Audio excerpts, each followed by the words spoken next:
Hey, yo, internets, this week's episode of the Combat Jack Show is brought to you by Bevel. Take it from the founder himself, Tristan Walker. I spent my entire life looking for a way to shave without the fear of irritating my skin. Bevel exists because I believe we deserve a better shaving experience. Bevel is the first and only shaving system designed for coarse, curly hair and sensitive skin. Believe me when I say it's definitely the better shaving experience. I fucked up last year, internets. I went for like 4 months without my Bevel shaving kit because my kids stole my shaver and I had an issue with my trimmer and I was going to see the Dominicans and for like 2 months I could not come out without a hat on because I had bumps on the back of my shit and I could not represent this brand. Get your Bevel today by going to getbevel.com/jack right now. You get your first month of your Bevel subscription for free without a link. That's getbevel.com/jack to start shaving smarter today. Please avoid those monkey warts and anal bumps on your neck. Ready for combat. No escaping. Get ready for combat. Get ready for combat. Yeah. The Combat Jack Radio Show. Stand up. Hey, yo, internets, you're listening to the Combat Jack Show podcast. Yo, King, what's up, man? Listen, make sure you rate, subscribe, and comment as usual. You know what I mean? The Combat Jack Show. Of course, man. 2017. Bang. Of course. King, man, you know, What's we talk about a lot of topics on the show, man, but I never asked you, man, you like the horror genre?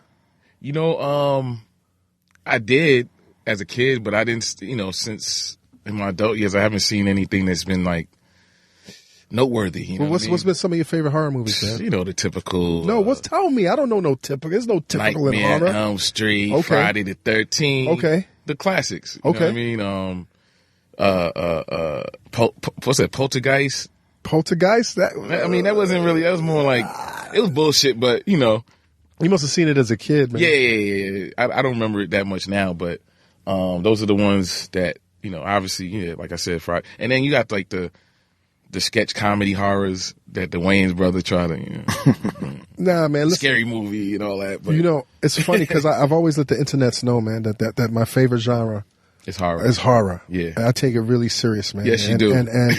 And you know, I guess my favorite genre of horror is like zombies because I remember when I was 5 years old, I was with my pops and he wasn't really good at caretaking, and I was 5 years old and I just remember sitting in front of this TV when Night of the Living Dead was on, and I was so fucking scared I couldn't move because this whole concept of zombies, and it was in black and white and had this black protagonist, and I will tell you, it fucked me up for the rest of my life. It was like kind of being abused and just looking for that level of abuse again, man. So I've been, you know, so anyway, I say that to say, man, I'm really happy to welcome this new guest to the Combat Jack Show. He's definitely made his name and accomplished himself in the field of comedy. Mm-hmm. So I was more than surprised when I heard that he was making his directorial debut with a trailer that I saw months ago that scared the shit out of me because it was horror and it was race. Yeah. And you know, I've been tweeting for a long time, like pleading to like the tweet gods, please bring us horror that taps into the black experience. And I think this man right here did an excellent job. I want to welcome to the Combat Jack Show, director of the film Get Out, Mr. Jordan Peele. What's up, sir? What's up, man? You're welcome to the Combat Jack Show. Thank you, man. So happy to be here. And it's so good to hear that you love horror as much as I do. I mean, I didn't know you were. I mean, dude, you're this dude that established yourself as, you know, being in the comic genre, like comedy. Yeah. You know, it's an easier path to take, you know, because all I needed as a comedian was myself, and you know, I could do sketch and improv, and you know, I felt good at it. I was having fun. To do horror, to make a movie, you need to get other people on board with your vision, which is, you know, a longer process. It took a while. Now, what was your introduction to horror? So my introduction to horror was, you know, certainly Nightmare on Elm Street, Candyman, The Shining. At what age did you see The Shining, man? Too young. No, now let me ask you a question. I don't mean to interrupt you. Yeah. I saw The Shining twice. Like I had heard, like, you know, like Kubrick, this was the scariest movie, and I saw it like in high school, and I was like, this is stupid. Oh, see? And then I saw it like maybe 10 years later, and I was like, yo, this is the scariest shit I've ever seen. You know, I had a similar experience with that. I think I got real scared young once. I saw it maybe a little later and was kind of like, oh, it's nothing really, not a lot kind of happens. Yeah. Next time I saw it, I realized, I just couldn't sleep for a week. It's that subtle. The beauty of that food, it's like, you know, there's one jump scare in that movie when Jack, you know, kills Scatman Crothers. Yes. In that movie. The rest of it is all like creepy imagery. It's slow burn. It's just like, it's like that's the creeps into your psyche. Creeps in your psyche. Yeah. You walk out of your bathroom, you see those little girls at the end of your own hallway. It's like, oh no. Yeah, that movie is like a master class in like how to creep along in a horror movie. Isn't it difficult though? I would imagine. Isn't horror one of the hardest things to create, because you have to time it well, you have to build that suspense. I mean, because I've seen so many horror movies that were not scary, or that had no effect on me. Yeah. So I would imagine it's really difficult. It is, you know, I think that's where my comedy experience played in, because that you get so much. You know, when you're crafting a joke or a bit, you know, the whole thing is like, okay, what is the audience thinking? What are they feeling at this moment? Okay, now we got to get this laugh at the same time. Bip. It's all timing. So basically, you know, I kind of took that and applied it to this different tone, to the horror film, the horror tone, and like anything that was too funny or jokey, it's like you got to kind of like shave that off, but. It is tough, but very linked to comedy. But I'm sure you've had some comedic reflexes that you had to kind of tame for this movie, because the movie is actually very funny. Yeah, it's not this American Werewolf in London funny, but it is. There's the funny moments are really funny. Yeah, it was. Yeah, there was. You know, anything that came off like a joke. I had to lose it. Right. Like give us an example. Without giving the audience any spoilers. You know, it's hard to think. It's hard to think on my toes about what they would have been. But like, if any kind of word play or something that, look, I mean, the character that's like the funniest character is this guy Rod, played by Little Rel Howery, and he just crushes. He's a breakout star. He's a breakout, and part of the reason he's so funny is because it's actually a relief from the tension of the movie, and it's a relief in terms of you have somebody who's saying what the audiences wish somebody would say in a horror movie, right? And so he's actually more realistic than what you usually see in a horror movie. He's the dude he's talking about, Chris, get out. Like, brother, what you doing, man? What you doing? This white girl got you all open like that. That's right. And that, you know, a big part of this movie for me was like, you know, I feel like black horror movie audiences, we're a loyal fan base. We love horror. You know, I feel like the groups that deal with real life horrors and oppression and shit like that. Like we need to go to the theater and scream and like get out this frustration. So, but this movie was like, I was trying to represent that audience that, you know, we consistently show up. We don't get representation. Underserved. Yeah. Underserved. And not only our skin, but our perspective, our point of view, and the fact that the main character and his friend Rod in this, that they are black, it actually gives them, you know, their blackness is what they use to sort of help figure out what's going on, propel the movie, and like you said, and that's like when you're talking about Night of the Living Dead, you know, it feels the same. It felt like, you know, the protagonist of that movie, it's like he was extra prepared. Was it Dwayne Jones? Dwayne Jones, yes. Who played the lead in that movie. Who, of course, you know, the young boy in The Walking Dead is named Dwayne Jones. Yes. After him. But, you know, it felt like he was more prepared for this crisis because he's living in fear in a certain extent. All his life. So he's, when this hits when the shit hits the fan in that movie, you know, you got a white woman in this house who's like, doesn't know what to do, doesn't know why this fainting, you know, black dude's here, and like the chaos is breaking loose. He's all business. he's ready to tackle it. And, of course, Romero maintains I just cast the best actor for the role. I don't believe that, man. I don't believe that. I don't either. believe that. We were talking about a movie that was filmed at the height of the civil rights movement. Yeah. Where the only black protagonist you saw on film was Sidney Poitier That's right.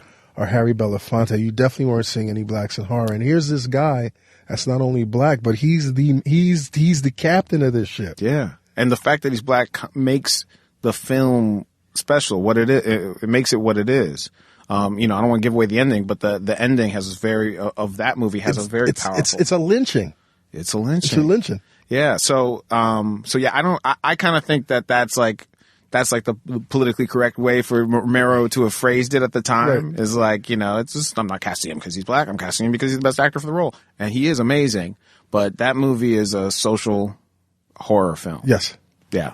I find that, out of all the horrors, like the J and the K, and, I love the stuff that's coming out of France, and Germany's just fucked up with their horror. But yep. I found that the ones that resonate the most to me are the ones that lack the supernatural element, the ones that really delve into shit that can really happen. The dude up the block, the guy around the corner, or society.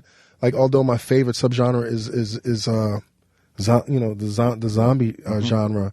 Like just how 28 Days Later was like, you know what? They're not undead. They're just infected. It's a virus. And now it's like, yo, it's really real right now. You know what I mean? And so you do that in this movie. You're like, we're not, there are certain aspects, but this is about race. You believe, it's over the top. Obviously I make some bold choices in it, but you believe in secret societies. Yes. You You believe that there are people out there who have been born into a privilege and a world you're not included in. And you believe that they got enough money that they could do whatever they want.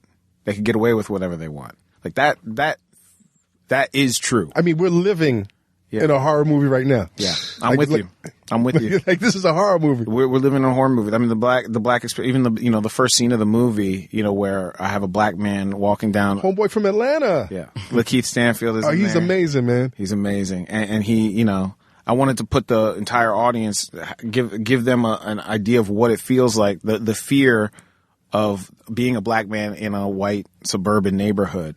Because I don't think people realize that's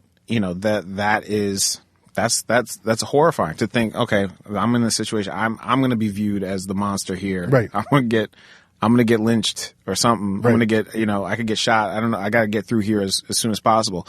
I can't enjoy the scenery, bro. Yeah. I can't enjoy the scenery. Just get me out. Get me out.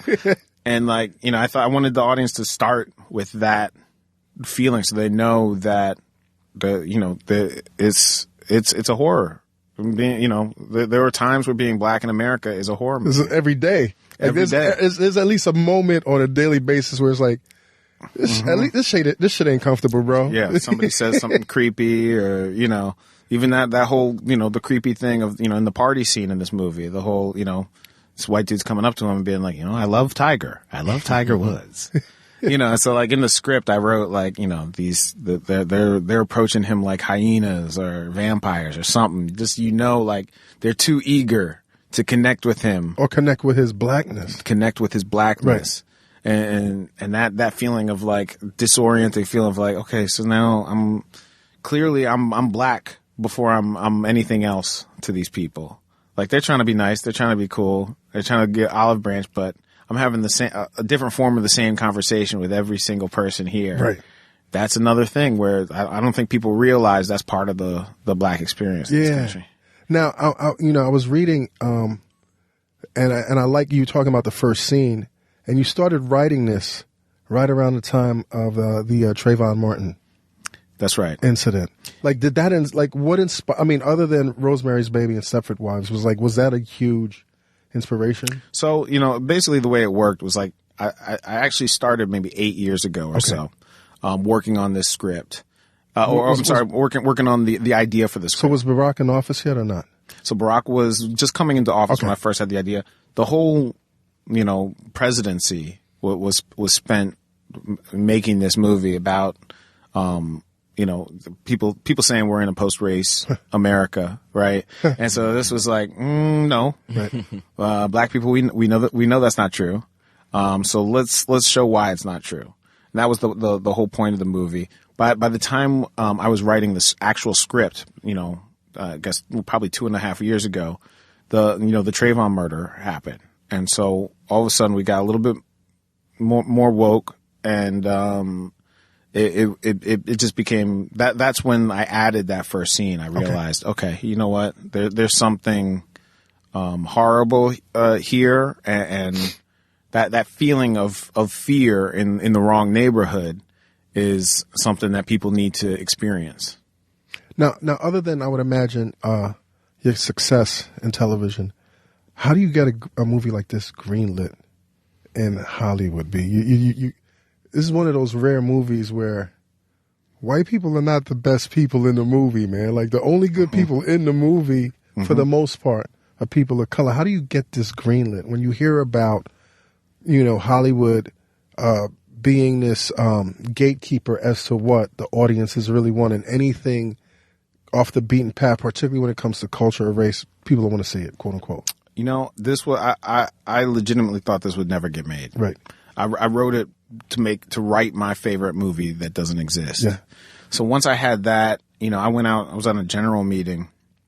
This guy Sean McKittrick at QC Entertainment, and I sat down. I said, "Look, this is a movie that no one will ever make because it's too fucked up. But I'm going to tell it to you because it kind of shows where my brain is at with the genre." Right. And at the end of that meeting, he was like, "Let's make it. Let's do it." And I was like, "Are you sure?" are you sure? It's like, how this movie ends, for example, right? It's like, so every step I'm just kind of like watching, like, and I think it was like, it's a good movie. So I think the quality of it just helped me break through those barriers, a little bit of trust, but, we're definitely, something happened when Compton came out that definitely changed everything. Right. I think, we were one of the myths that was, perpetuating this lack of representation in Hollywood was this myth that like black leads in movies or black perspective in movies can't sell overseas, doesn't make money, right? Which is not true. Right. I mean, the truth is we haven't been nurturing black talent. We haven't been telling people there's a place for you to make this film. Like, I mean, I'm on TV. If I didn't feel like I could get this film made, you can imagine any young black filmmaker or aspiring director must feel hopeless. So when that movie hit, I think that changed a lot. And now all of a sudden, Hollywood has woken up to the fact that, like, yes, good content works. Wherever it goes, good content works. Right. We just have to nurture good content creators. We have to give them an opportunity, and part of that is getting representation in the first place to say, look, if you believe in your vision, you make it good and you work hard. Yeah, you can. I mean, look at Hidden Figures. Look at Hidden Figures. We're in a renaissance right now, man. Yeah. In the beginning stages, I believe, of this renaissance. You got Ava DuVernay, you got in TV, it's like what Donald's doing with Atlanta is just outrageously elevated. Insecure. It's amazing. East is amazing. And what you're finding now that the floodgates have opened, and it's not the same old type of film or TV show that was previously thought was acceptable for a black audience. Right. This is more intellectual, like elevated, more nuanced. It's our point of view. It's real artists are getting the opportunities. So it's a great time to me making movies, to be black and aspiring to make content. Now, what makes me uncomfortable is, you hear this hashtag this year, Oscars So Black. You're seeing this renaissance in black film.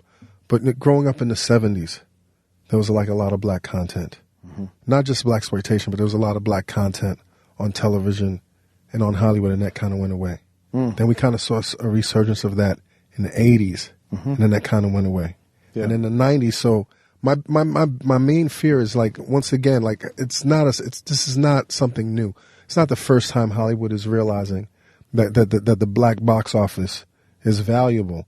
But what I hate is like we do it, we prove it, and then it disappears again. Mm-hmm. You know, and there's not a commitment to making content with a black point of view that's not exclusively black content. You know, that's been hard to come about itself. I mean, you know, obviously something like Roots came and changed the game in its own way. But it feels like we kind of, as a culture, we got stuck in the slave narrative story. Of which, by the way, this is in some ways about slavery. Yes. This movie. But I think what happens a lot of time with these slave stories is it's a safe way to deal with race. Because it's in the past. It's in the past. You can be white and watch one of these things. None of us are accountable for what's going on. Exactly. Can you imagine how awful they used to be? Right. So there's, you know, I wanted to make a movie that dealt with really modern slavery, which is why, you know, I think one of the central points of this movie, what it's a metaphor for is, you know, the disproportionate incarceration of black men. Right. Which, of course, Ava DuVernay's amazing. 13th is just it translates why slavery never went away. It's funny, man. I was thinking a couple of years ago. I was stuck on this thought about how to general America, black people are their Frankenstein monster. You know, like they've created us, and now they feel that they can't contain us. But I just recently saw this brilliant documentary.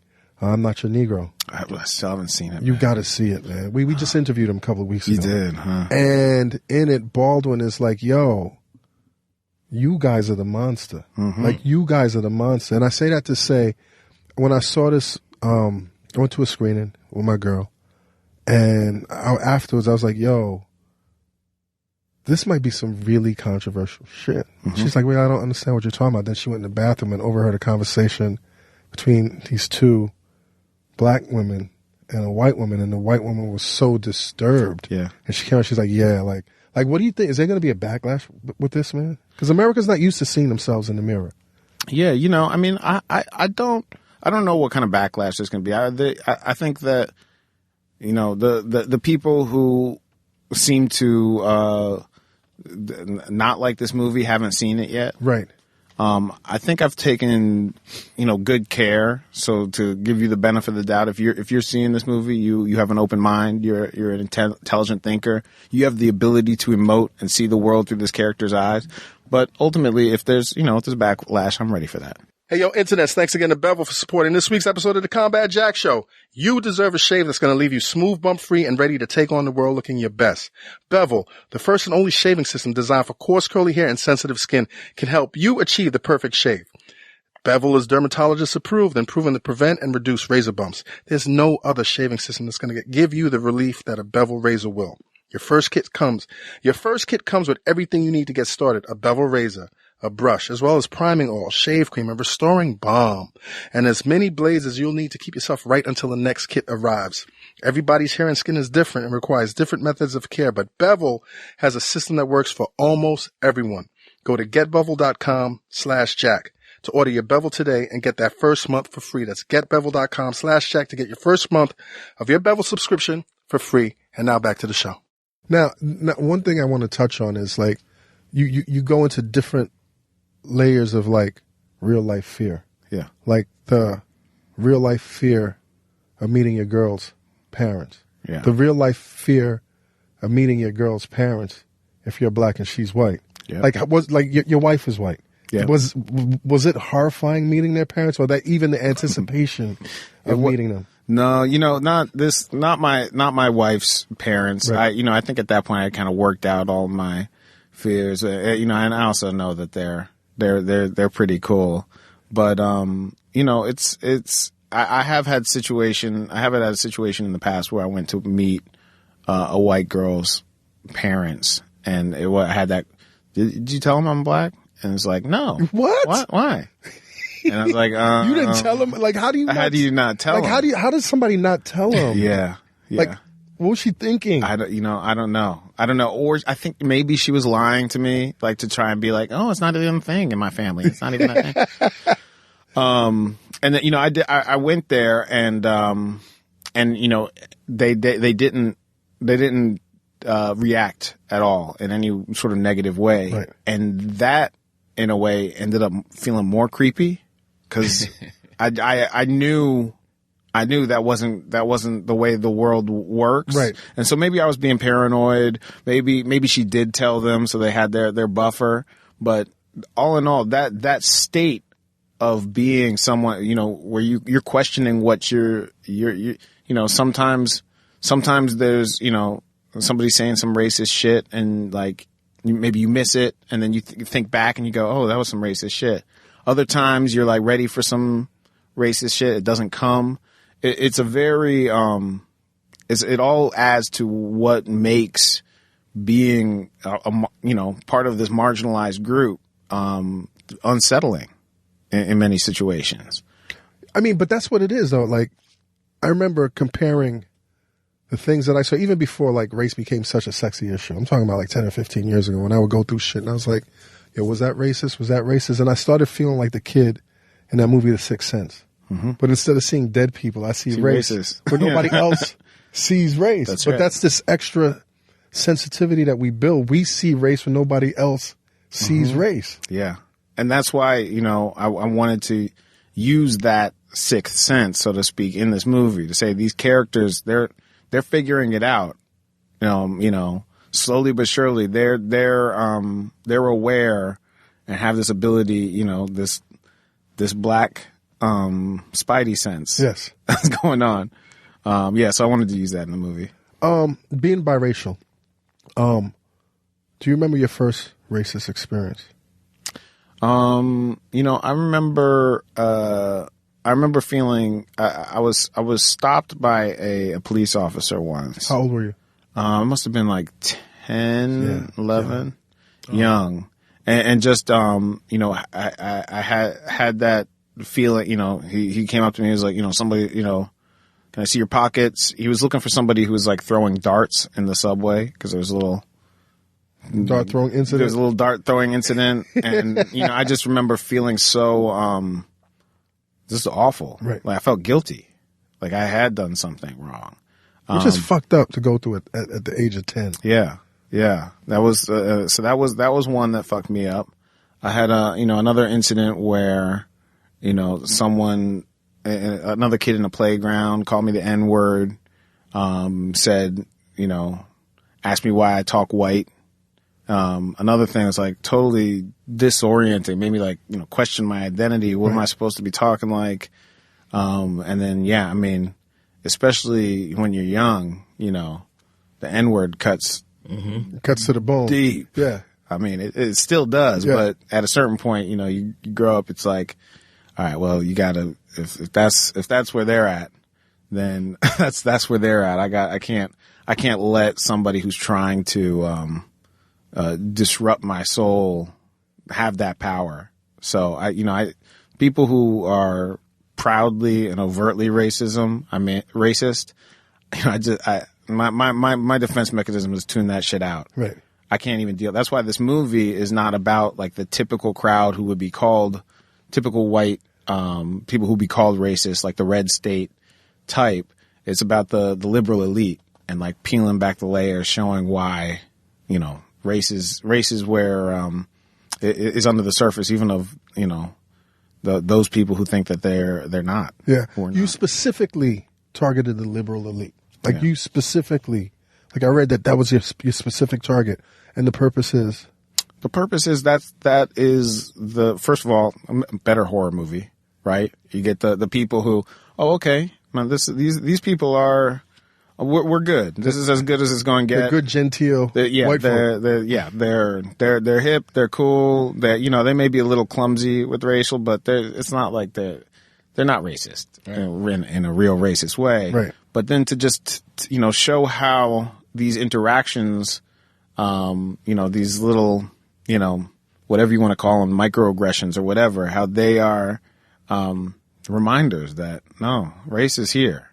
Race never left. Never left. Yeah. Might have been taking a little nap, but it's awake now, man. It took a nap. It wasn't, but it's like the nap it took was like, it wasn't cool. It wasn't cool to talk about it. Like people, it was like, if you talk about race, you are perpetuating race. And I used to get that a lot here on this show. Yeah. Like about 6 years ago. It's like, why do you keep talking about white privilege? It's like, because I have to.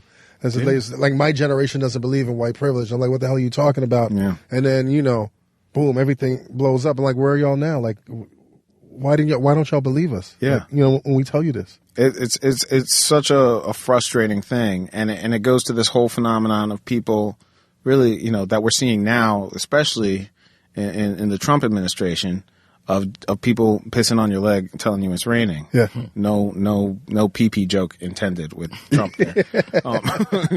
But the whole thing of like, when you can see what's in front of your eyes and it's there, it's part of your experience, and people tell you, no, there is no alternate facts. Yeah. People telling you alternate facts and trying to pull some Jedi mind tricks. It's extremely frustrating, and it hurts all of our growth to stop conversation like that, to stop expression. Of course. Yeah. You talk about this being the first quote unquote woke horror movie. What was your personal process in becoming woke? My personal process of becoming woke was, I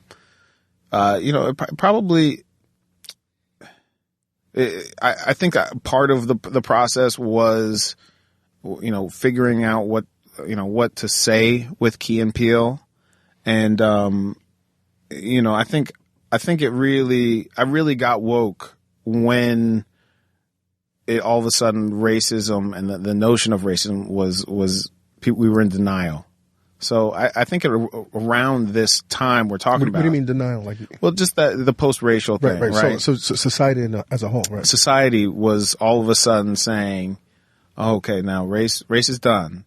I think I've always been woke to an extent in that I've known about racism, but not woke to the extent of like, okay, my job on this planet is to communicate racism.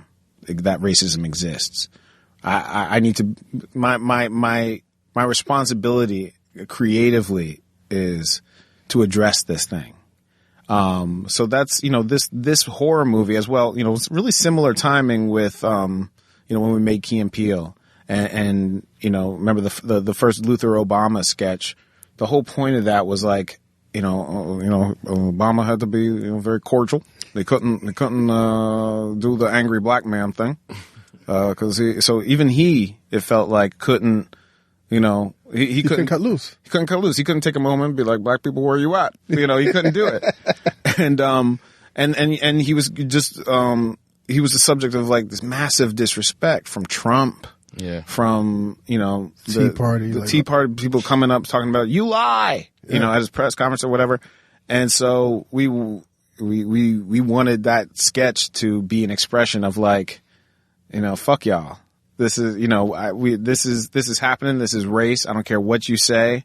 This president can't express himself because of racism. Yeah.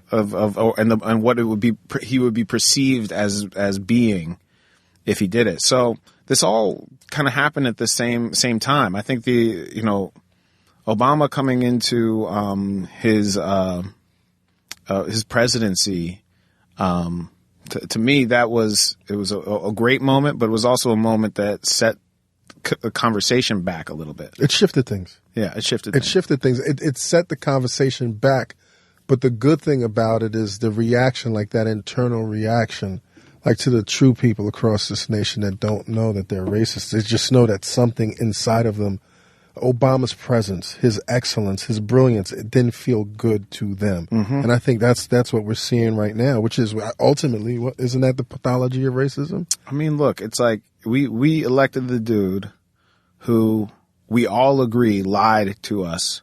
Wait, who's we? Hold up. Yeah, I mean that ain't my president. That's your president. No, I thought. Look, this dude. Yeah, no, not we. Yeah, Yo, please. You know, I try and use we because I want to get this country. You know, and look, I also believe racism. It's not a one-way street. Yes. It's we all have a piece of this. We all have to own what we have done. But yes, what they did, what they know is that, you know, this dude, you know, for what 4 or 5 years talking about Obama's not from this country. Where's his passport? Just lying. I have proof. I have evidence. Lying. One of the most racist things I've ever witnessed in this country. Insulting. It's so insulting. And that's why, I mean, you get even if you were to get past all the other, you know, shit that he does, that Trump does and says, and all the hate that he inspired. Look, he lost me that first second when he attacked Obama like that. Now he came out last year talking about it's not true. He's from this. And then that was it. Like, no, motherfucker, that's not it. You can't. It's no mistake that he was able to build his fan base on the foundation of that lie. Right. I mean, that's his entry into politics was lying to us. Yeah. And he's still lying to us. us. But the type of lie he told was attractive to people. Of course. People loved that. And by the way, a lot of his supporters, I understand, still believe, even after he says, you know, it's not okay. He's born in Hawaii. They still believe it. He's a Muslim. They still believe he's a Muslim. They still believe it. Yeah, which is crazy. Daniel Kaluuya, man. Yeah, the main actor. Dude, how is it working with that dude, man? Man, I mean, I'm jealous of him, of what he can do. Why? What are you jealous of, man? Well, first of all, he's so in the moment as an actor. And he can access those emotions in a way that, you know, I'm just pretending to do if I'm acting. You know, you can't cry on cue. I can't cry on cue. Was that brother really crying? Can I tell you? We shot that his side of that 5 times. He cried every single time. I don't understand how anybody can fucking do it. I mean, I understand. Like I'm not saying acting is easy. And I wanted to ask Ice Cube that when he was here last week. Like, can you cry on? You know what I'm saying? Because to me, that's like super. That's on behalf of Ice Cube, I'll answer. Nah, I can't do that. But yeah, it's one of those things that's like, if you can access that kind of emotion, be that vulnerable, you have something special. And that's what he is. I mean, I saw him on Black Mirror. Yes. Originally. Yes. Which is brilliant. Brilliant. One of the best things. I mean, modern Twilight Zone. It's dark. It's twisted. It's technology. It's technology. It's great. And he's in episode 2 of the first season. Yeah. And just does just a ridiculously amazing job. You know, it occurred to me like, you know, the only question with Daniel is he's British. Yes. And I was like, you know, there was a while I was like, you know, this is about the African American experience. Right. So and it's also about, you know, representation. Yes. So do I want to do because we don't get a lot. So it's like, you know, big dilemma. Do I want to do what, you know, many people end up doing, which is get an actor, a British actor. Put Idris in the hood. And, you know, I talked to him and very, very quickly kind of realized that, yeah, they have a different sort of, there's a different black experience in England, but has a lot of similarities, a lot of the same things. And in fact, that this issue, you know, Americans have a very, you know, in some ways a unique relationship to race, but the most unique. Well, our country was built on the backs of black people, of slavery. That being said, the issue of the other, the question of race, of tribalism, is a human thing. Yes, and it's everywhere. So, you know, very quickly, and you know, he told me about some experiences. You got to, you know, get him on to see his own experiences with racism, which, you know, was proof to me that he got the mentality of this character. He got the thing where you're in a room full of white people, and I believed him. Yeah, like I believed him. He gets it. I believed him. You know, I like what, some of the other classic legendary directors have done, like Lex Scorsese, and working with De Niro, or even, Spike and, Sam and are you going to be working with Daniel more, man? That's the idea. I always tell him, I'm like, dude, you're my Denzel, man. Denzel. Come back. Let's do it. That's dope, man. Yeah. You don't run into actors like that very often. No, not at all. And one of the things, like I said, this movie was about representation, immediately going out into find, okay, so who's going to be my star, right? I need a 26-year-old black man who can be a star of a movie, and so immediately you're looking to, okay, who's done it so far? Who's got that track record? There's not a lot of dudes. What I like about his on-screen presence, both his role in Black Mirror and in Get Out, is he's not a punk. Yeah, he's definitely not a punk. Yeah, but he's also very vulnerable. Yes, and I guess walking that line on screen as a black man in America who's not a punk. Yeah, he's not. He'll whip somebody's ass. Mm-hmm. He's not with the shits. He's also very vulnerable in a very masculine way. Yeah, an artistic guy. Where I feel like we don't see that side of black culture represented. Just the artists, people who are in touch with their own expression. In that way, we don't see that represented. But yeah, it was very important to me that this was like, any black person watching this movie, you got to be like, understand him and not feel like, nah, he ain't a nigga though. He ain't a nigga. Like I couldn't. Yeah, I had to like make it so like he's doing what we would do. Yes, exactly. And if he's not, that at least we understand the emotion of why he's making the choice, and we agree and we like him for it. So yeah, that was a very important thing, for both Daniel and I to make this guy, because very quickly, very easily, you could tell this story and people would just be like, that ain't real. Come on, man. Cornball, brother. Yeah, cornball. You can't be in there, man. You gotta get out. Yeah, get out. Get him out of there. You said something, man, and I really appreciate it because I understand it.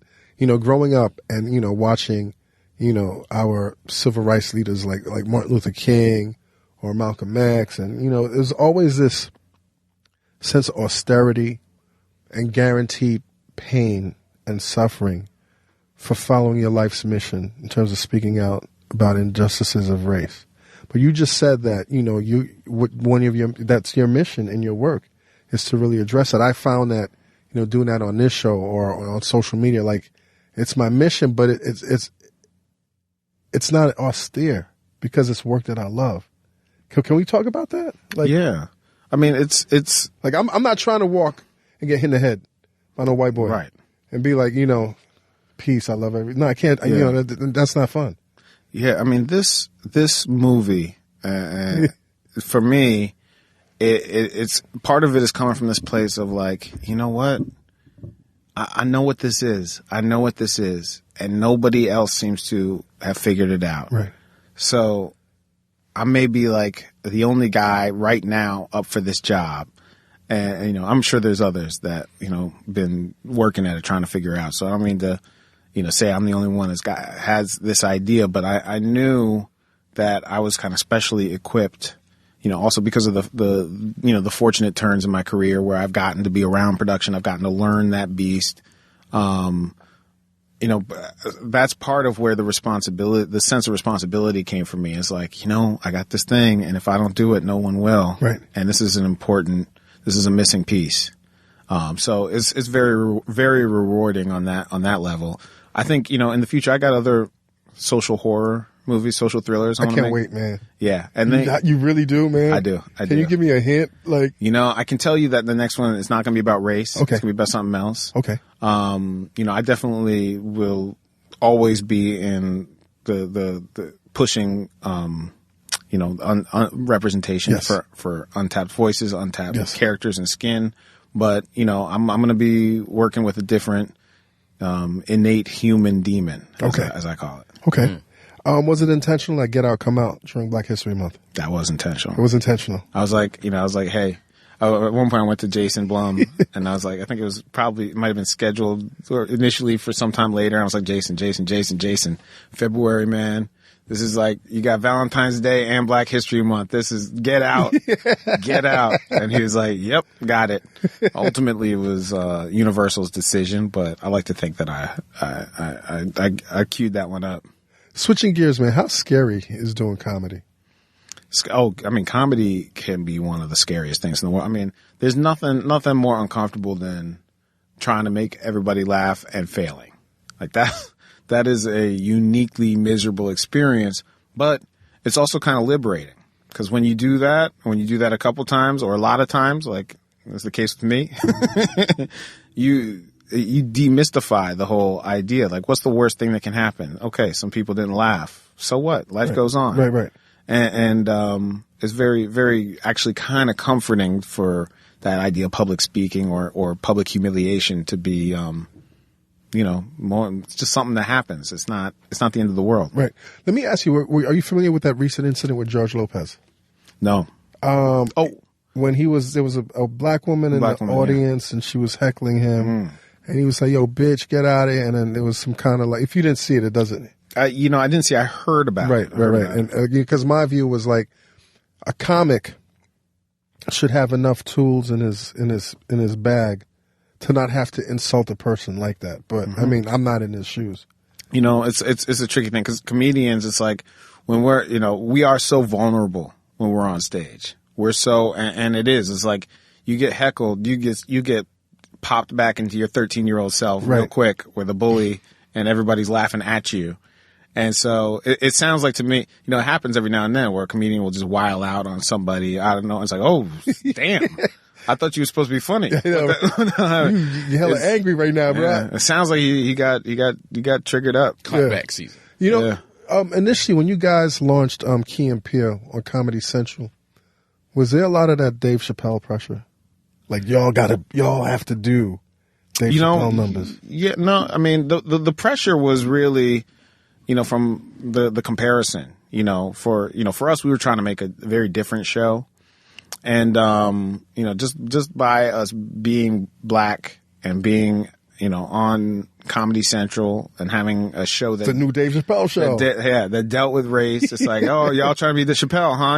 Y'all trying to be Chappelle. Yeah. So, that was, it was something we had to earn our voice, really. Right.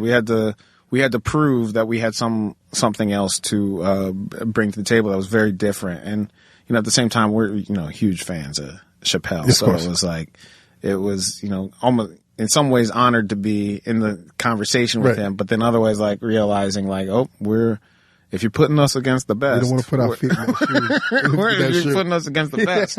You're gonna have to give us some time to work it out, and like but it's cool, man. And Dave is, he's cool. I know he's gone around and has, said some jokes about us, like talking like, okay, like, hey man, hey, Key and Peele, I like that show, man. That's good. It's good. I like watching it. I don't know, where'd you get that idea? Oh yeah, I did it first.